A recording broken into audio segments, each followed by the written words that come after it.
check this is on. All right. Good afternoon, everyone.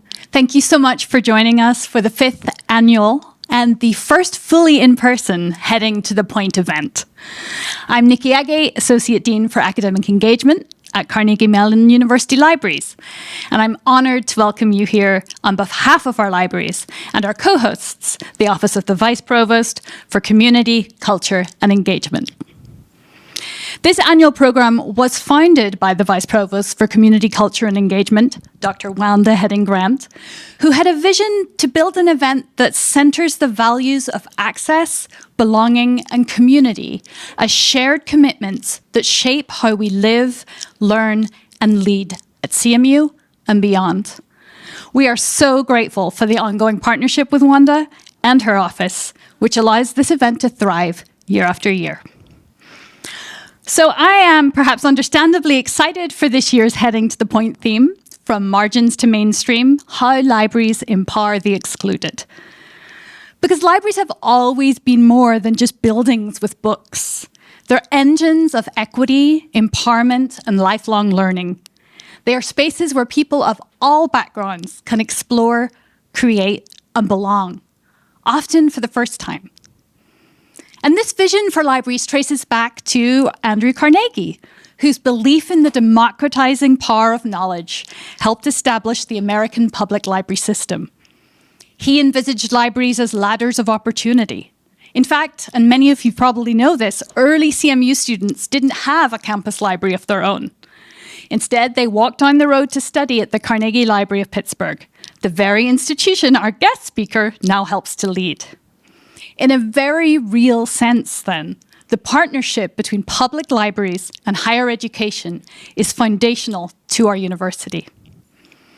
Today, the university libraries continues that tradition, bringing together learners, researchers, and communities in both virtual and physical spaces, like for this event today.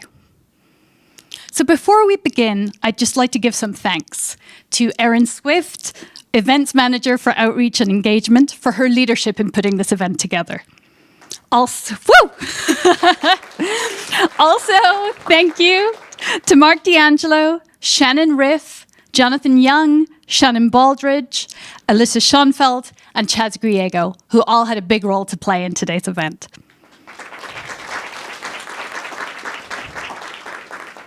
And as a final reminder, in case you need one, there will be a reception with refreshments and activities following this afternoon's event. And we hope you'll join us to reflect and connect with others in the audience. But now I want to turn to introducing this evening's host, Dr. Wanda Heading-Grant. Dr. Heading-Grant is Carnegie Mellon's inaugural Vice Provost for Community, Culture and Engagement. She holds a faculty appointment as well as Distinguished Service Professor in the Heinz College of Information Systems and Public Policy. Throughout her 30-year career in higher education, Dr. Heading-Grant has established programs, policies, and practices fundamental to the advancement of inclusive excellence and diversity, equity, and inclusion. Joining Dr. Heading-Grant is Dr. Deborah J. Rogers, Director of Inclusion, Diversity, Equity, and Accessibility at the Carnegie Library of Pittsburgh. In her position, Rogers leads efforts to ensure equitable access to library services and works to eliminate barriers facing patrons and staff while helping shape the organization's strategic vision around inclusion and accessibility. Together, they'll help us explore how libraries shape lives, from public access to personal impact. Please join me in welcoming Dr. Wanda Heading-Grant and Dr. Deborah J. Rogers.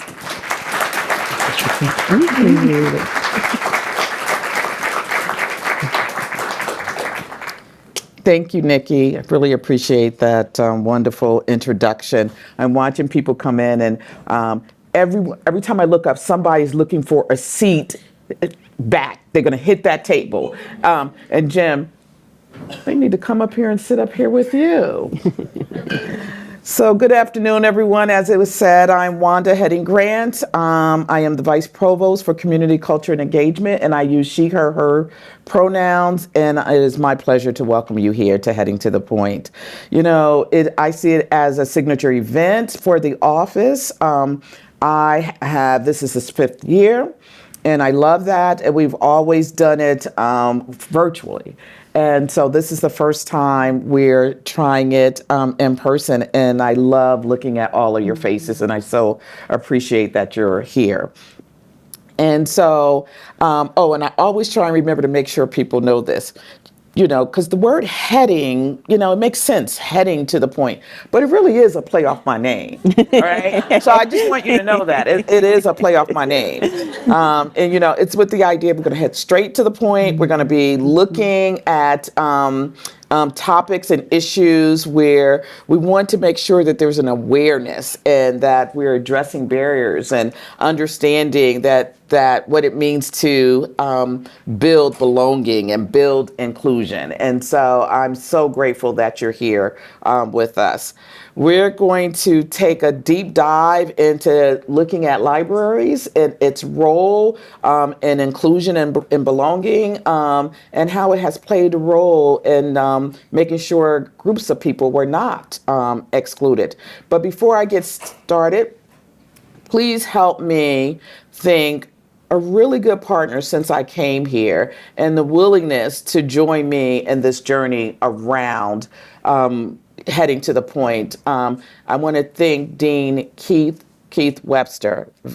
He's not here today, but he is very much a part of what we're doing, and he has been a wonderful partner, and the CFA team members. I have enjoyed working with them, and it's been my pleasure. And it's also been a pleasure to work with Mark D'Angelo, that's in the office, who has certainly, you're worth your money, my friend. You all have to know, I kind of think I'm Oprah or somebody, so you get used to it. Like we have some fun with this. And so I just want to thank everybody that was a part, and working with Aaron for the first time, and lovely to see Shannon. So thank you all very much. And then I would be more than remiss. I always love seeing this person's face at the things I do. They can't always do a lot of things or attend everything, but I don't know very many things that he has missed. And so I have to give a shout out to our Provost, Jim Garrett, for being here and supporting this event and supporting me, and it's wonderful to work with someone like him. Thank you for your leadership. Yeah. So this year, as Carnegie Mellon celebrates its 125th anniversary, we are also celebrating enduring power of libraries. Libraries have always been more than the collection of books.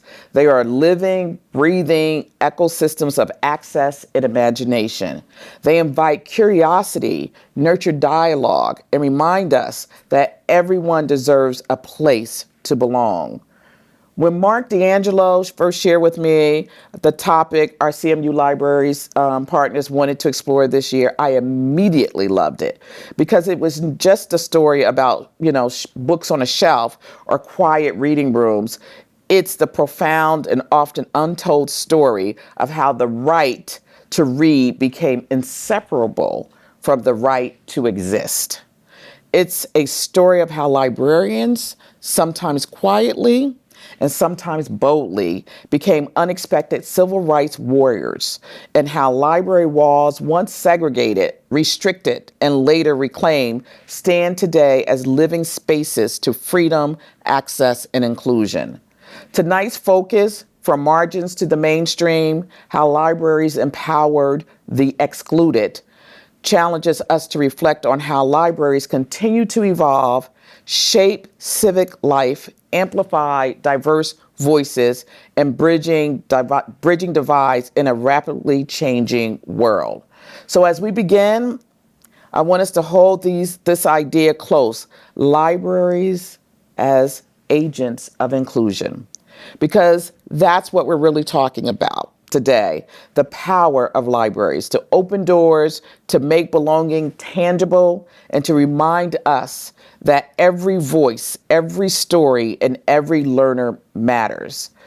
I want to also remind you, and as we go through the conversation and as it's unfolding, don't forget to submit any questions that come to mind via slido.com. The information is behind, I think, over here in terms of, or it's going to come up somewhere, but let me mention it again.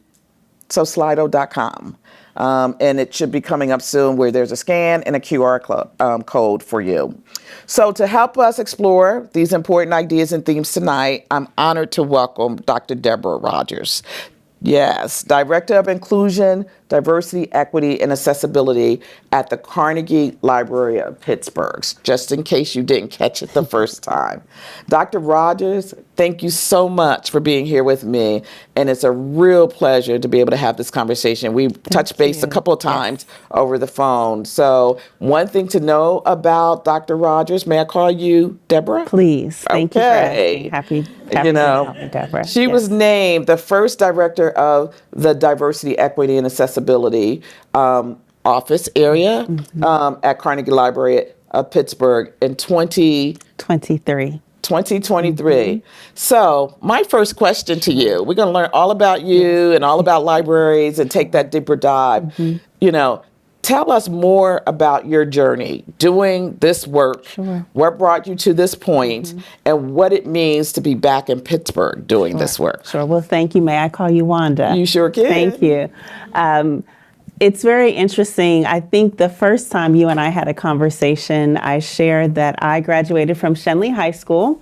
And the 4 years that I was at Shenley, we were track and field champions. And we used to practice at the CMU track over here. So this was familiar territory to return to. And I would say one piece of arriving to this point is that after I finished master's work in California, I came back to Pittsburgh and I worked at Hope Academy teaching dance and ended up with a group of students who had been kicked out of the entire Pittsburgh public school system. And so the director of Hope Academy said, could you just do something with them? And we worked together for about 8 or 9 months, and we choreographed a song to Kanye West's Jesus Walks. And they would say things like, Miss Deborah, I'm not coming to class today because I had a fight with so-and-so, and I'm just not going to be there. And so I started asking myself, how is it that I promise this all ties together?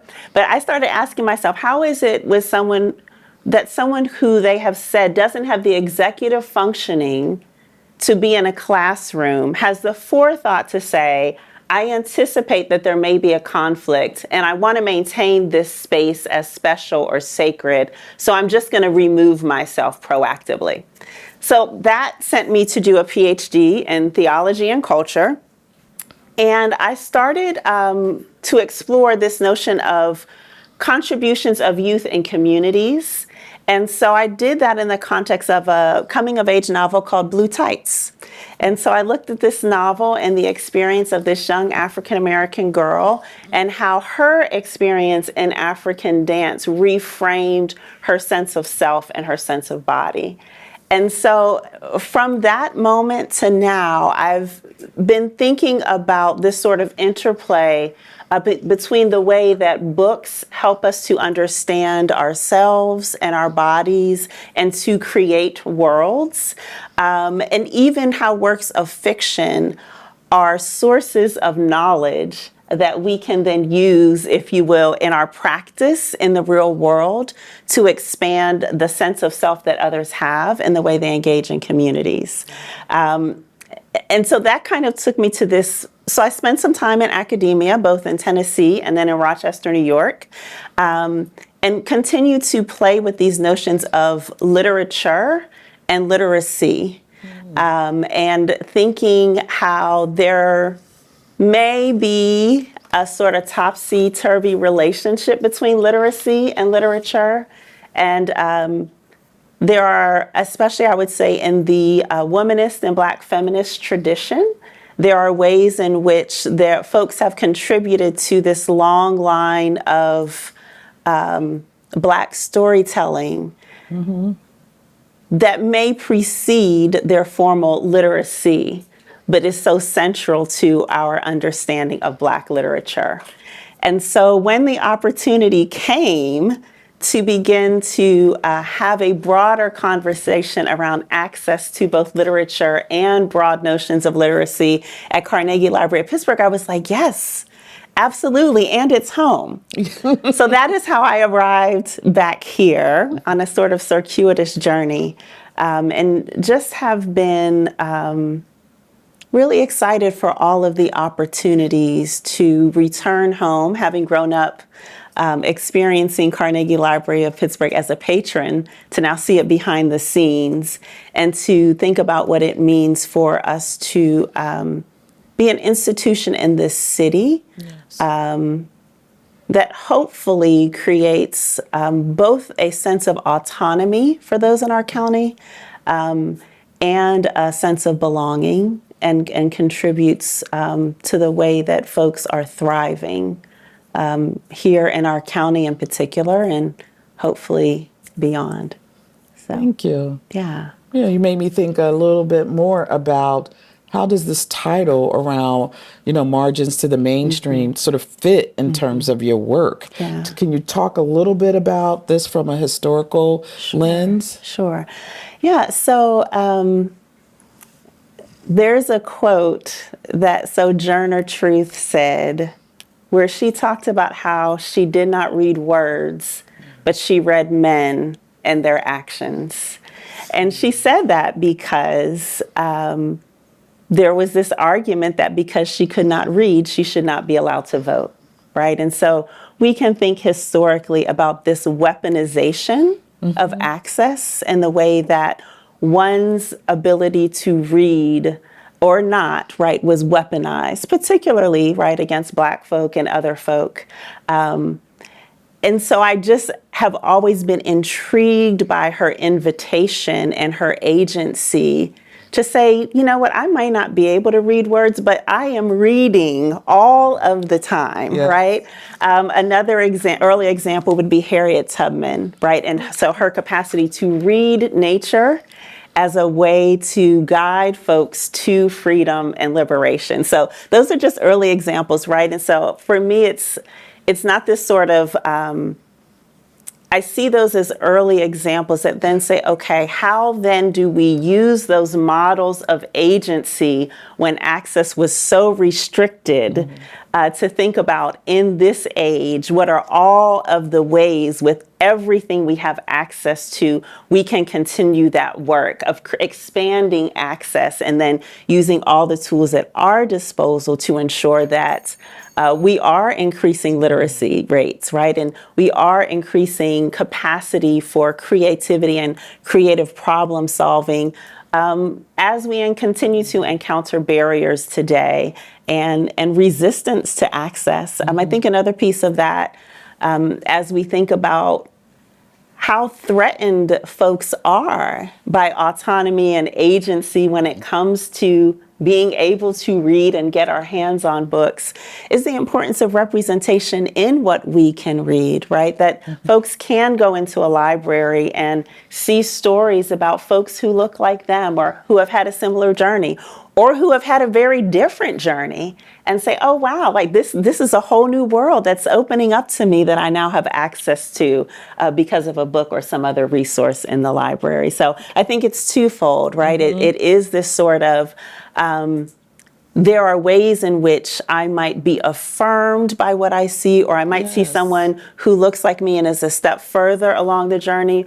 Or there are ways in which there are worlds that I know nothing about, but I can go in the library and all of those worlds now open up to me, right? Unknown possibilities that I might not have ever thought of or explored. Oh, wow. Thank you. You know what? And when you're talking, I'm thinking about, tell us a little bit what it's like to step into a library. So, so you're talking about the world opening up to you. If I'd never been in a library, Sure. what would I'm opening the door. Yeah. Tell me about that, So I want to offer an aspirational answer, what I hope you experience, and then I'll offer you a few stories, if that's okay. Perfect. Okay. So hopefully, when someone walks into the library, they're greeted by a smiling face or a sense of welcome, but more importantly, there's something that signals a sense of agency, so that their experience is whatever they want it to be, right? It's not prescribed. I think that to me is what's so exciting about the library, is that there's no prescribed path.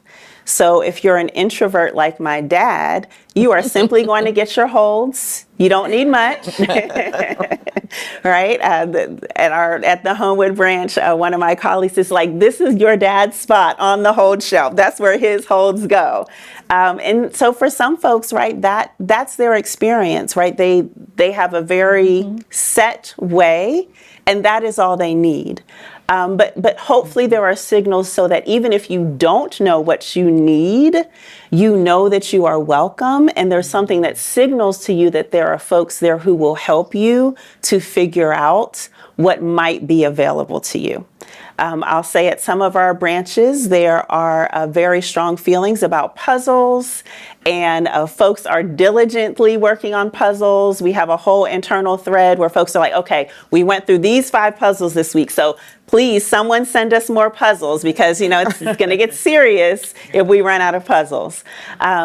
We have an artist in residence program where we support local artists, and we invite them to be in our spaces, and they spend time with our patrons and engage them around art and creativity.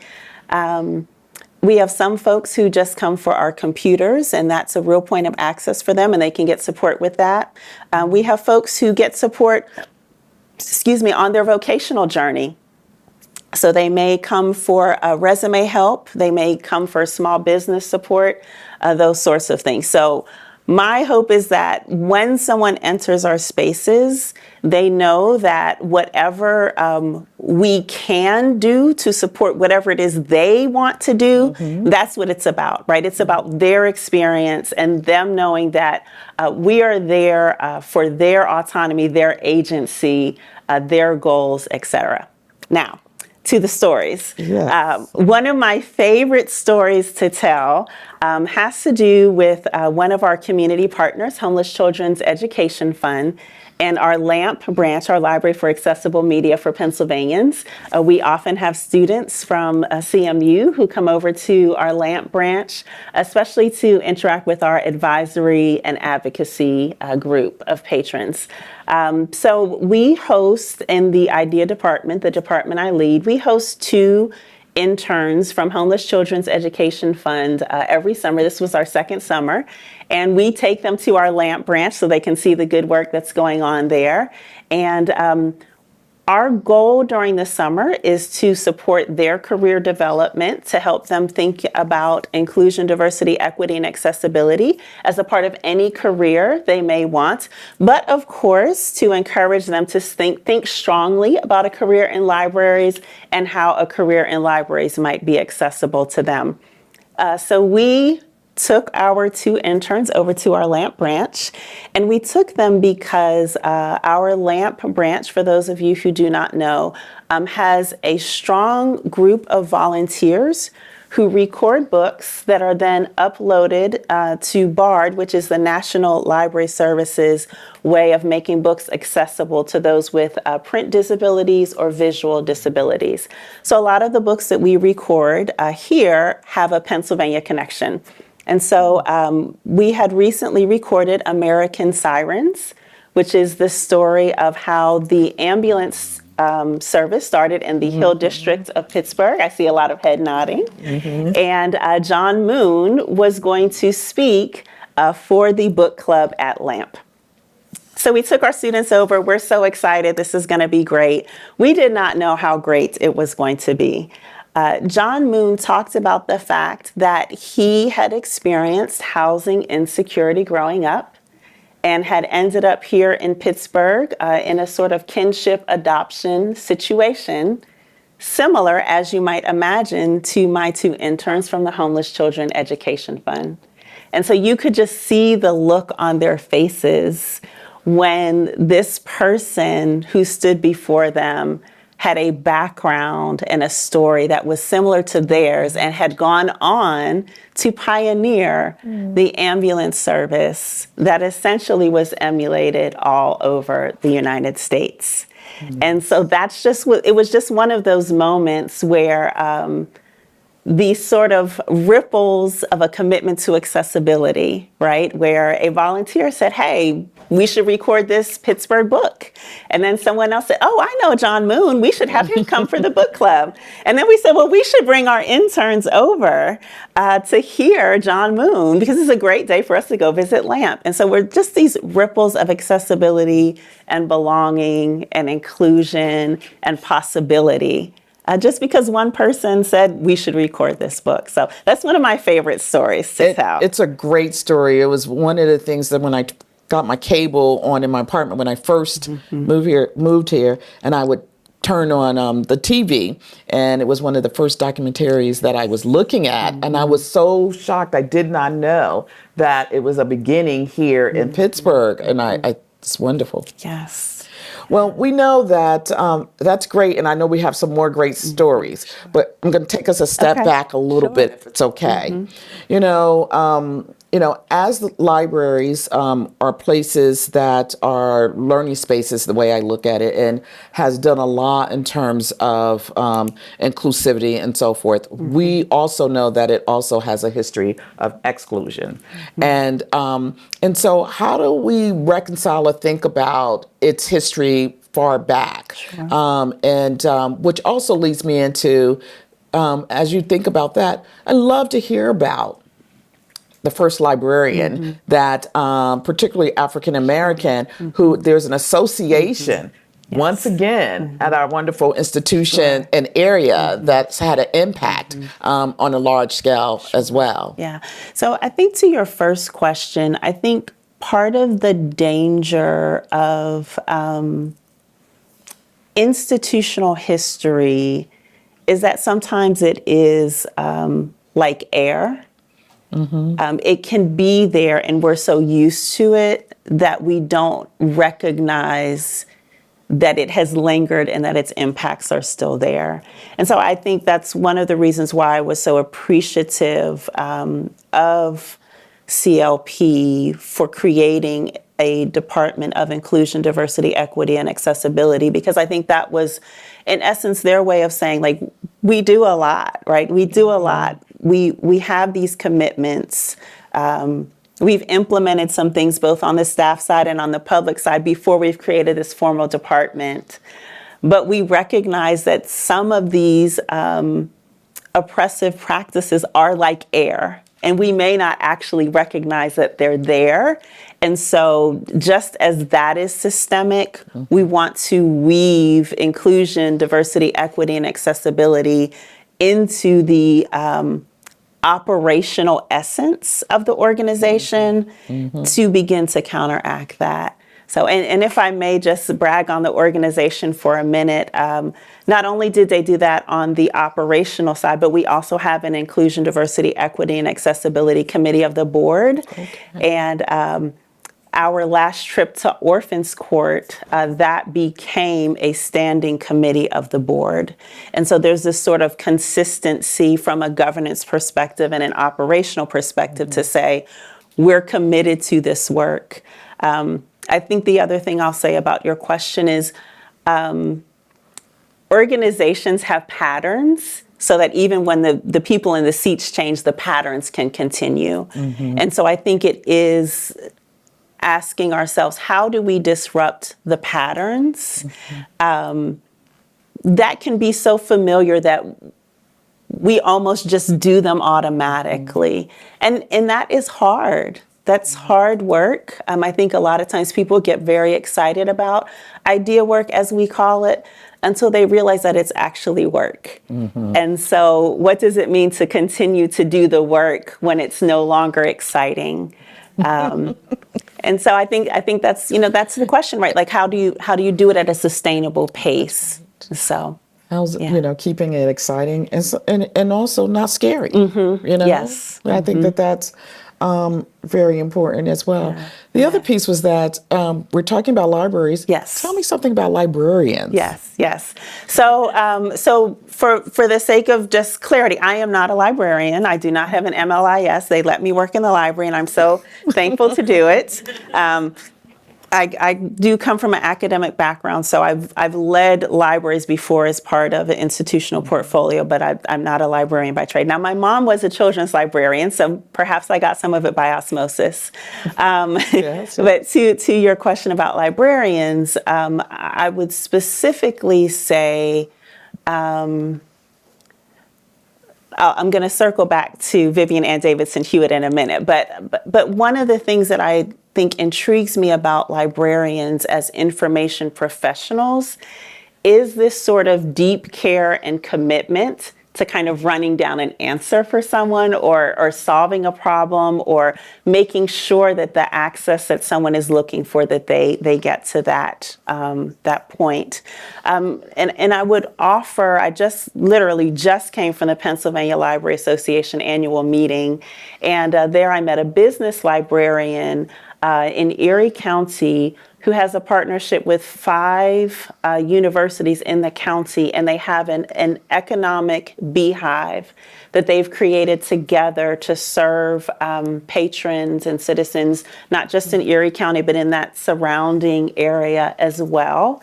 And it was just so intriguing to hear her talk about her role in that and the sort of makerspace they have and the way they're supporting entrepreneurs. They may just have like a burgeoning idea, right? That's like just a little seed, and she's the person that kind of waters that seed and then like gets them connected to these other regional partners. And I just thought that was so empowering for me to hear that she knew herself and her role in that ecosystem, and was able to create these partnerships with these other institutions to serve the folks in her county. And so I would say that librarians as information professionals are problem solvers. And they're also tend to be caring professionals and empaths who really are there to serve.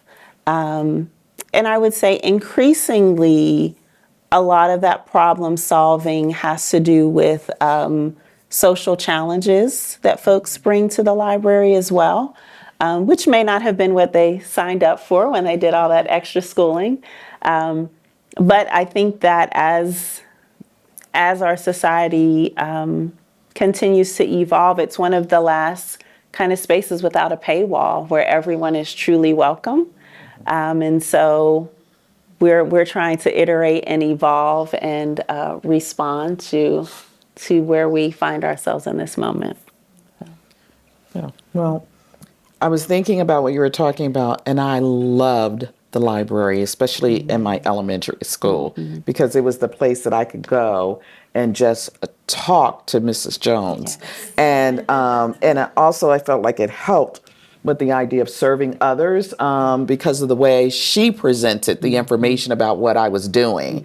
And if someone would say, well, you want me to call your mom to come get you? Just, send me in the library and I'll sit and talk to Mrs. Jones. And so for me, the library was fun, even if I wasn't reading as many books as I thought I should be reading, but I was having fun, y'all. So I was thinking about that. Now I'm just I'm going to sort of go back to a question I asked you, and sort of I'm going to throw August Wilson. There's a question here, and so and so you'll articulate a little bit about Vivian Hewitt. But here's a question that's coming from the audience. How about the great August Wilson? Yes. Many might not know that when Wilson dropped out of high school at age 15 after being accused of plagiarism because his teacher didn't believe a Black student could write so well, he turned to Carnegie Library of Pittsburgh in his hometown Hill District. There, he essentially educated himself, spending long hours reading works of history, literature, sociology, and philosophy. Later saying the library became his university. Yes. Let's unpack that a little bit along with this first librarian. So I think the fun thing about August Wilson is that if you go over to the Hillman Archives, they actually have the Carnegie Library of Pittsburgh diploma that we gave him for all of his hard work. So I just think that's one of those sort of fun connections. And it, again, now I will say today, there probably would have been a lot more phone calls between him and perhaps a caregiver in a school, and some chat to say, okay, so-and-so was truant in the library and we've done this, this, and this, right? And so it's funny, again, how things evolve and how these sort of webs of care and connection evolve. But yes, that is certainly true that he spent a lot of time there. And I think that there are, for a lot of folks, that's the case. There is a book, I'm going to escape on the name of the author, but there's a book called The Black Joy Project, and the author is from New York, but now based out of Pittsburgh. And in his acknowledgments, he talks about Carnegie Library of Pittsburgh as one of the first places he found when they came here to make this home, and was a big part of the work that they are doing in their writing. So again, hopefully our spaces are those sort of accessible spaces, right? Not just for folks to check things out, but to do the generative work that perhaps their souls must have. And so a lot of the conversation we have now is not only about books, but what other things are we making accessible? So we have a library of things, and then we have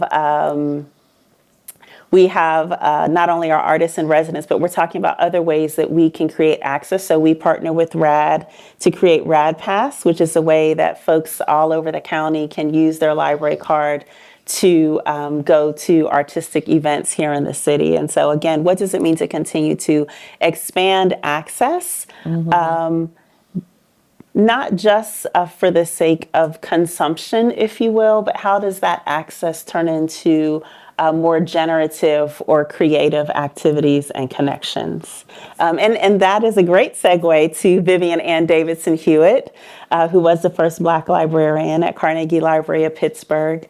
Because I think for her, in her memoir, The One and the Only, she talks about not only her trajectory into librarianship, but also her love of art, and how one of the things that she did was worked very hard to support artists, but also to make art accessible to others. So we have a named lecture in her honor that we do every year, and we also, our art initiatives are also under her umbrella to pay homage to her and her commitment not only to librarianship, but also to supporting Black artists, not only here in the States, but across the diaspora, and making that art accessible to others as well.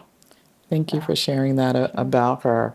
I have so many things going on in my head, but what I wanted to ask you about, okay, the space, this learning space. One of the things I love about the job I do is that I get to work with all kinds of people, right? And so can you talk just a little bit about libraries being a space that really engages all kinds of people from all walks of life? When I think about, Latinx, when I think about our Jewish population, and I think about LGBTQ plus, I think about our elders and our children. What would you say in terms of that being this mosaic place? That's a great tee up for my next story. So in addition to our Homeless Children Education Fund interns, we have another CLP intern program, which is also in its second year. We partner with Learn and Earn as part of that program, and we have some other partners, Eden Hall Foundation. And so this past summer, we had a CLP teen intern in all 20 of our branches.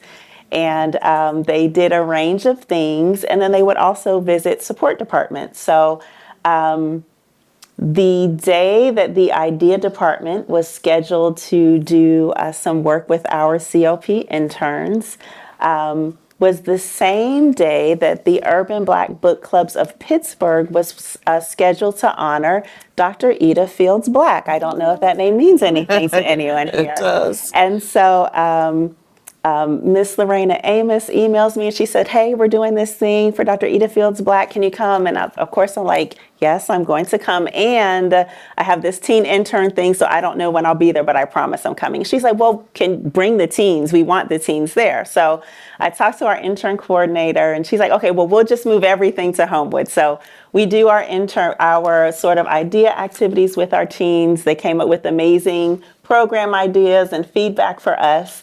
And then we all go to the auditorium and they are so excited. And Miss Amos is so excited to see them. And so she says to them, okay, now when I acknowledge the staff of Carnegie Library of Pittsburgh, you make sure that you all stand up, okay? So we're going through the program, she acknowledges them, they all stand up. And one of the things that my colleague, Ray Good-Bailey, who is here, developed for our teen interns was an idea passport. So a series of activities that they get to go through, some career related, some related to accessibility, audits of spaces, and some that are fun, making their favorite board game more accessible, those sorts of things. And so our intern coordinator said to the teens, whoever gets the furthest in their passport, we will give you a copy of Combi. And so when we had our final program for our interns 2 weeks ago, there are 5 pictures of our interns, each holding their copy of the 900-page book with these huge smiles on their faces. So I haven't gone back to any of them to ask them if they started reading it yet. But they were, the neat thing about it was we had initially given her 4 copies for this giveaway, and there was another intern who was like, I really want a copy of the book. And so she made sure they got a copy as well. And so I think that was just one of those fun, and I didn't know that. And so when I went to the closing for the interns, I saw those pictures for the first time and they were just amazing. But our intern cohort was very diverse, mostly from the city, some folks from outside the city, multiple races, multiple gender identities and sexual orientations. And so it actually took me back to my days at Shenley. For any of you who are from Pittsburgh, Shenley was a very diverse high school. And so it was just so good to see them together, the bonds that they had with each other, the support they showed one another. So it was really exciting. One more thing about our interns, we had one young lady who stood up to do their final presentation because they all had to do final presentations. And completely unprompted, she stood up and she said, there are 3 ways you can give to the library. You can give cash in a branch, you can make a one-time gift, or you can make a recurring gift to support your library. And so I said to my colleague in development, I said, you need to hire her.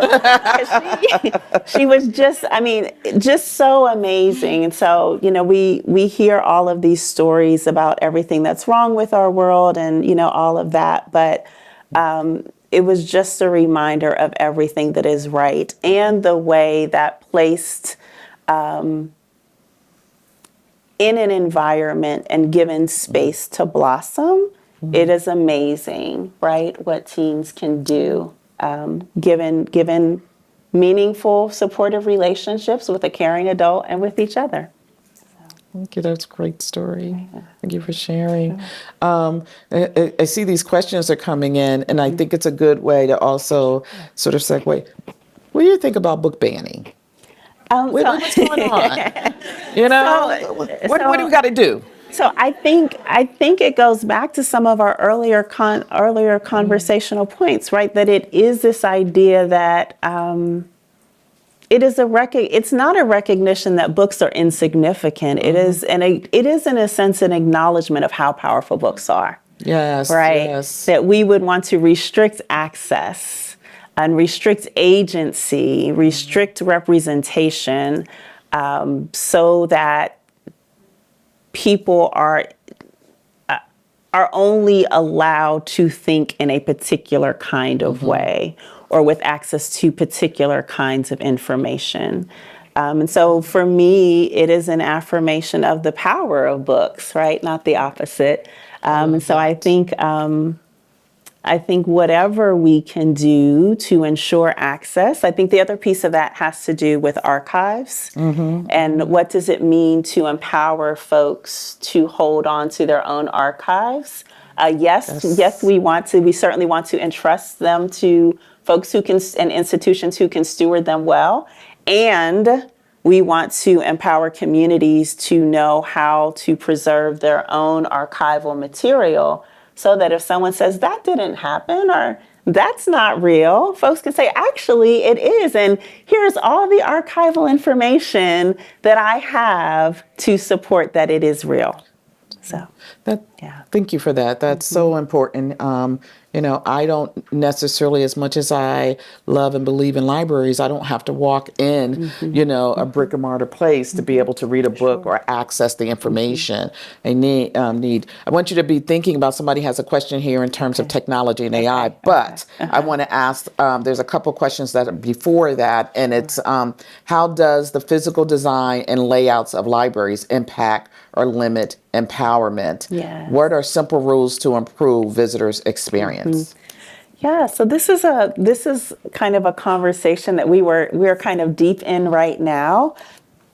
Just being aware of the age of our beloved buildings and how we honor their history, but also make them accessible moving forward and optimize their accessibility.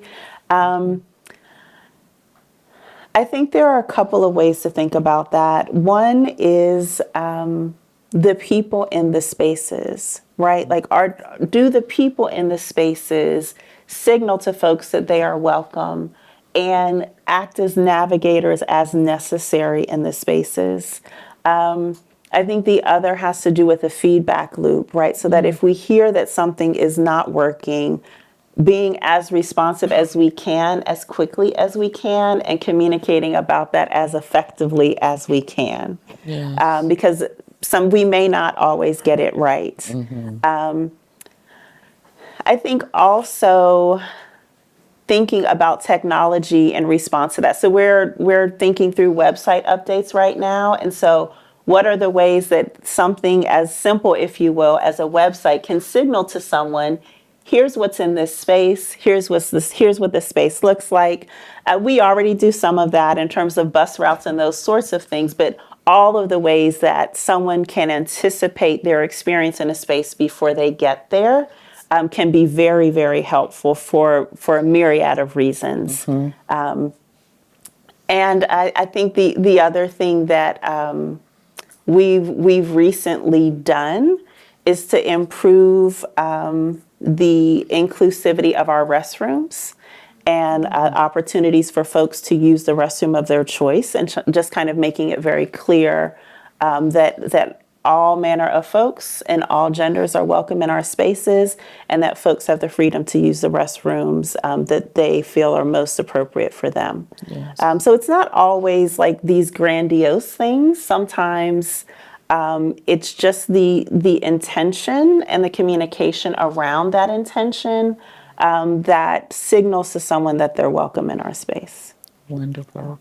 Starting to come around a little bit towards the end a little bit, but I want to make sure I get this last sort of question that's coming in right now from the audience, which is the Beginning with Books program still available at the libraries? I was involved in this program for 10 years as a volunteer/mentor at the Homewood Library. Okay.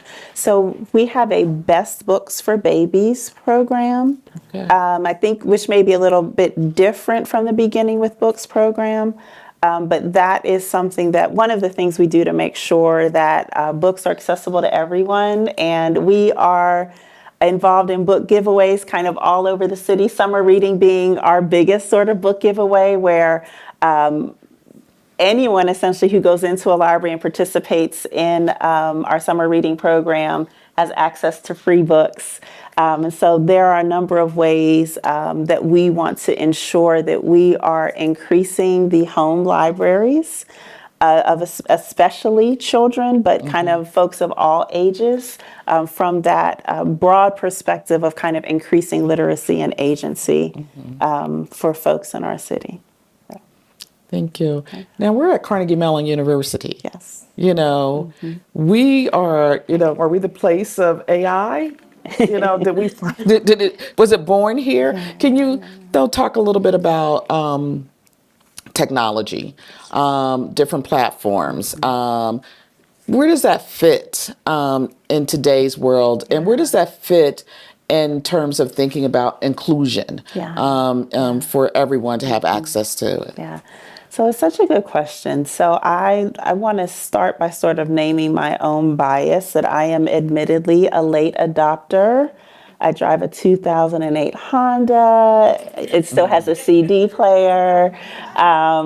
So I have wrestled with AI and continue to wrestle with AI, while at the same time recognizing that, especially like our folks at our LAMP branch and our advocacy and advisory group, they already are making use of AI, and again, having conversation with some folks here at CMU around some of their use of AI and apps like Be My Eyes and those sorts of things that really open up worlds for folks with sight disabilities in particular, but with all manner of disabilities and challenges.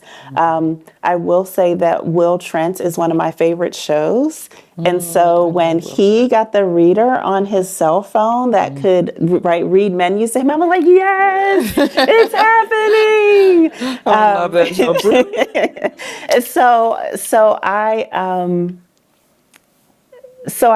I think that, like most things, there's not a single answer.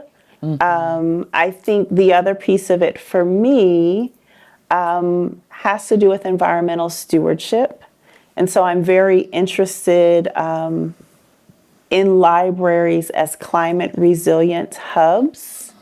And so what does it mean if we are going to make more natural resources available for AI? How are we prepared to mitigate that? And then just generally, as we think about climate resilience and those who are most vulnerable to climate disasters, what role do libraries and other organizations play in relation to that? And is there a role for AI as it relates to that as well? I also wonder about the validity of information. And again, as we think about restricting information, but then also folks who may not have a lot of tools available to them, what is the role of the public library as it relates to information literacy and digital literacy? And so that's a lot of the work that we've kind of started to do as it relates to AI as well. So I think I probably have more questions than answers in relation to that. But I would say the Acosta Institute is one group that is kind of doing a lot of work around equity in AI. And then the other, I'm trying to see if I can remember, Onyx Impact is another Black-led organization that's doing work in terms of information integrity and AI. And they actually have an AI tool called Aisha, which is, they name as kind of a trusted Black digital source, which I think is very intriguing. So there are folks that are doing work in that space in this sort of intersection of diversity and AI and equity and AI that I think is very needed. And then the other thing that I will say is Tracy Hall, who was the former executive director of the American Library Association. They just led a Black Information Futures conversation, which I think will be up on the Washington University iSchool website if it's not already, but they'll have a symposium in the spring about Black information futures, which I think is kind of getting into that sort of that AI piece from the perspective of Black librarianship and Black information professionals in particular. So, thank you for that, Dr. Rogers. There is a mic in the audience, and we'd love to take a couple questions from the audience, even though some of you have been writing in Slido. Just wanted to make sure. Is there a question out there?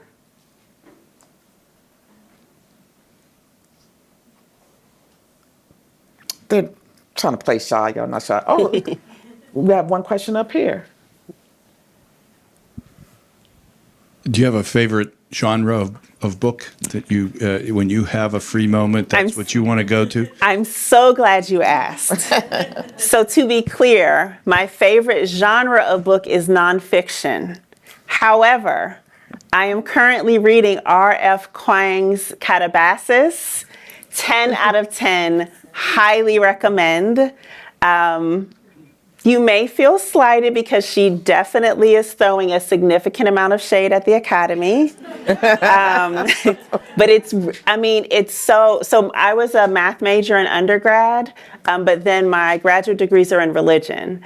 And so just really, really quickly, this is a book about 2 graduate students in magic who go to hell to get their advisor. And so there's like this. I see that may have hit a little close to home.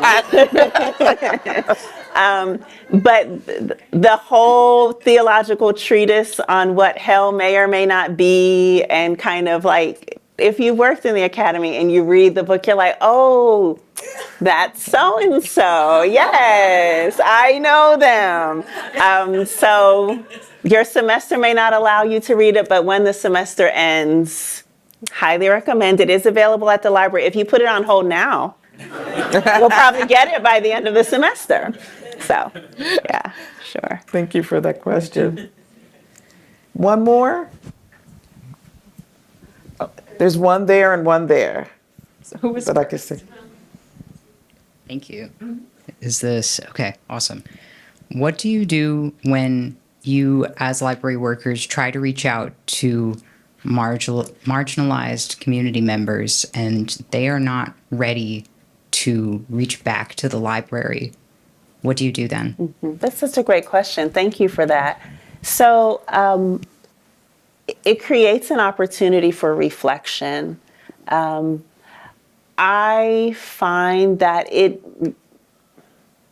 may actually not to be that they don't want to interact with us, but that we have not created the proper channels for that feedback. I'll give you a great example. We were at one of our branches and we had a feedback board. And my middle school teacher, who shall remain nameless, came up to myself and my colleague and was like, here are all of the things, all of my recommendations. Mm-hmm. And I said, well, we have a feedback board right there. And they walked right past the feedback board, right? And so for me, that was a recognition that I wasn't as agile as I should have been in that moment. And not that I didn't receive the feedback, but that the way that I wanted to capture the feedback was not the way in which that community was prepared to offer the feedback, right? And so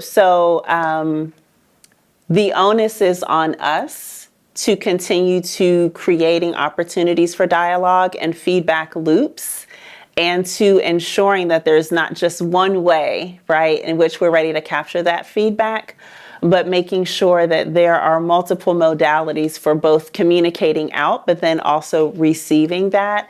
And then also internally ensuring that we value data broadly speaking, right? And not only in the forms that it's most comfortable or salient for us to steward. So. Mm-hmm. Right there. Hi, we're about to open a bookstore in Braddock, And I was curious, what's an ideal way that bookstores and libraries could work together? Yes, I'm so glad you asked. So I'd be happy to have that conversation with you afterwards.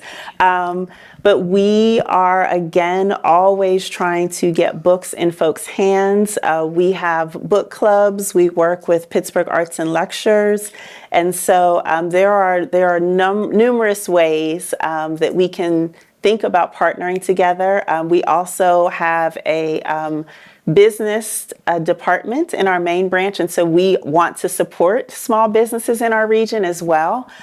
So there are a number of ways to do that.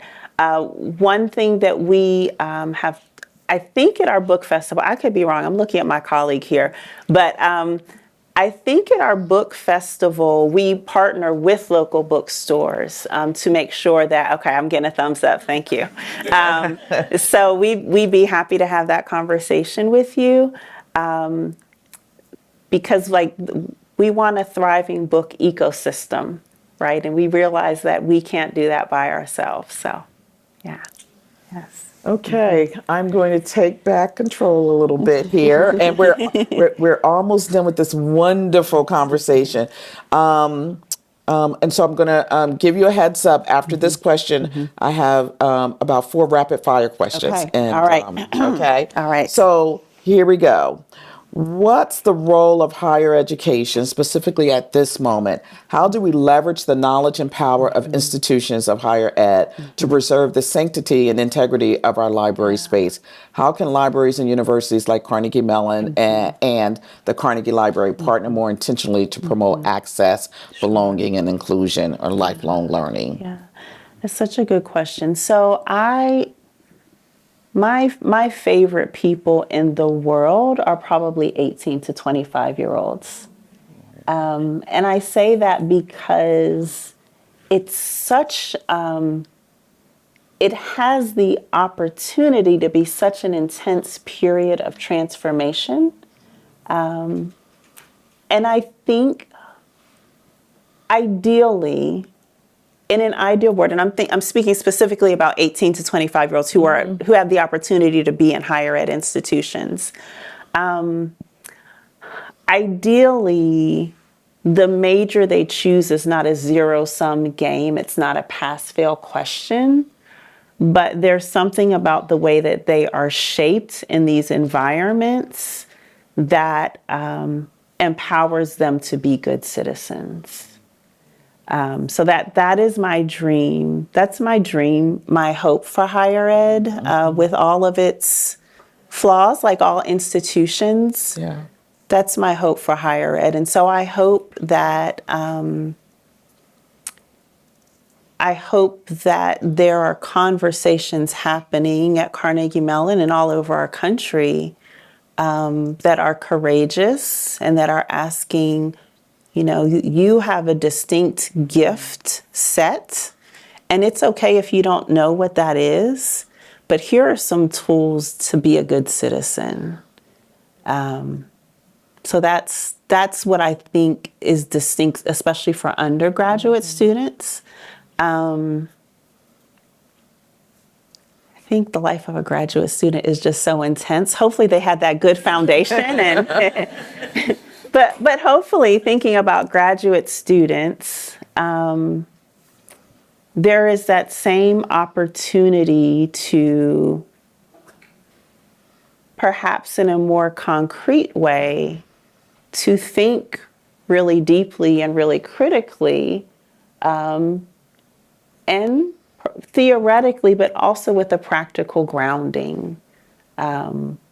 So that the thinking and the work that folks are doing, that they are saying, what is the intended goodwill? What is the intended impact? And if there are unintended consequences, how am I mitigating those unintended consequences? So I think that would be my thought in terms of the role of higher ed. In terms of partnership, I think that in a region such as this, we recognize that a 4-year college education is not for everyone. But I do wonder what are the ways in which, as we think about workforce development and on-ramps for 18 to 25-year-olds in general, what do partnerships between public libraries and universities look like to say, there's a particular student that goes to CMU, there's a particular student that goes to Pitt, there's a particular student that goes to Chatham. And if someone has a more circuitous route, or if someone is not going to take that path, what are the resources in that ecosystem that still may be available in a different way or still may be of support? And what does that look like? So, and I think the other piece of it, as a graduate of the Pittsburgh Public Schools,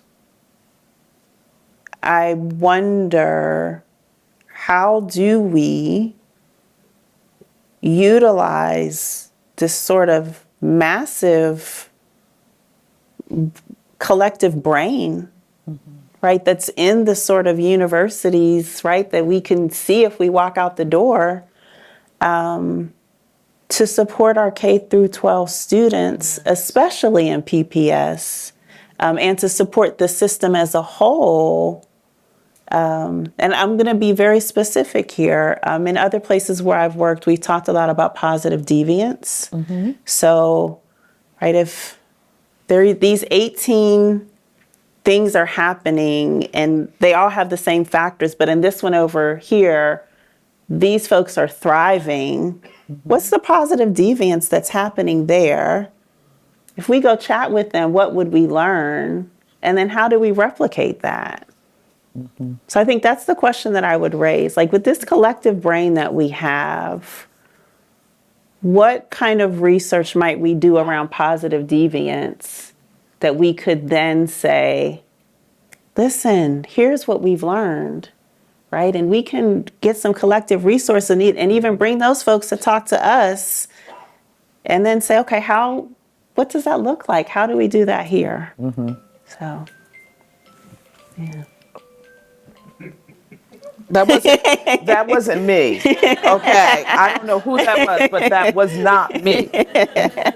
Okay, we're going to very quickly, some rapid fire questions that's going to close us out. Now, look at me. Okay, all This is what comes to mind. Okay, all right. You know, do my best. either a word or just a sentence. Okay. All right. Okay. I got you with these eyes. You got, okay? Yes. Okay. You watching? Okay, here we go. A book that changed the way you think about equity, inclusion, and access. Okay. I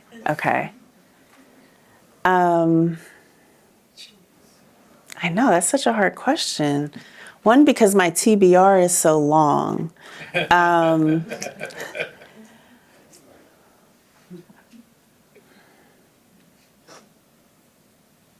That changed the way I think about equity and access.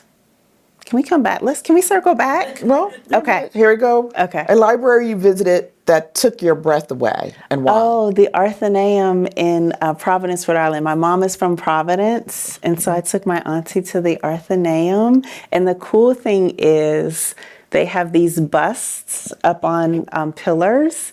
And rather than saying, this is not a diverse group, we should knock them down, they just added Frederick Douglass and some other folks. It was great. Wonderful. The biggest misconception people have about libraries. That you have to be quiet. Oh, that you have to be quiet. And if you could put one sentence over every library door, what would it say? I'm so glad you're here. Oh.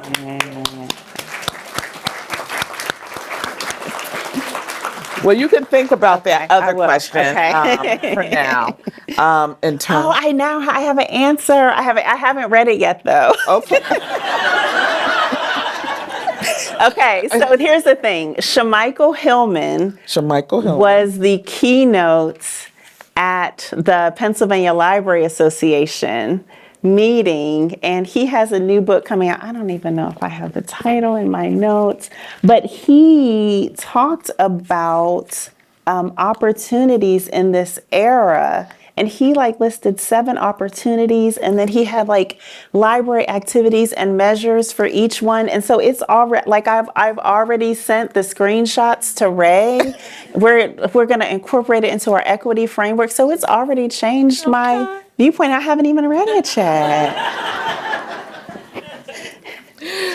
Well, let's give Dr. Rogers a really big applause. Thank you. Thank you.